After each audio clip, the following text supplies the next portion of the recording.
സിദ്ദിഖിനെതിരെ യുവനടി നൽകിയ പരാതിയിൽ ശക്തമായ തെളിവുകളും സാക്ഷിമൊഴികളും ലഭിച്ചെന്ന് അന്വേഷണ സംഘം. എവിടെ പോണു?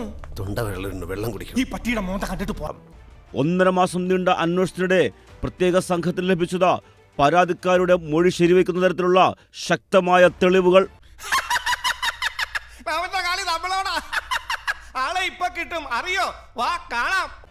101D നമ്പർ മുറിയിൽ വെച്ച് പീഡനം നടന്നു എന്നായിരുന്നു യുവതിയുടെ മൊഴി. ഗ്ലാസ് ജനലിന്റെ കർട്ടൻ മാറ്റി നോക്കിയാൽ സ്വിമ്മിംഗ് പൂൾ കാണാമെന്നായിരുന്നു പരാതിയിൽ പറഞ്ഞിരുന്നത്. യുവതിക്കൊപ്പം നടത്തിയ തെളിവെടുപ്പിൽ പോലീസ് ഇക്കാര്യം സ്ഥിരീകരിച്ചു. മൂവരും ശരിവച്ചു.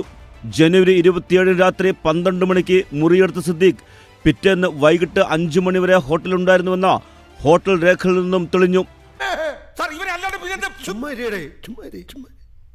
ഈ അറ്റാക്ക് സംഭവിച്ചതിന് ശേഷവും അയാൾ ഒരു ഉളുപ്പില്ലാണ്ട് എൻ്റെ ഫ്രണ്ടിൽ ഇരുന്നിട്ട് ചോറും തൈരും മീൻകറിയും കൂട്ടിക്കഴിച്ച ഒരു മനുഷ്യനാണ്. ചോറും മീൻകറിയും തൈരുമാണ് സിദ്ദീഖ് കഴിച്ചതെന്ന യുവതിയുടെ മൊഴി ശരിവയ്ക്കുന്ന ഹോട്ടൽ ബിൽ കണ്ടെത്തി. സംഭവ ദിവസം യുവതി ധരിച്ച വസ്ത്രങ്ങൾ ഫോറൻസിക് പരിശോധനയ്ക്ക് അയച്ചിട്ടുണ്ട്.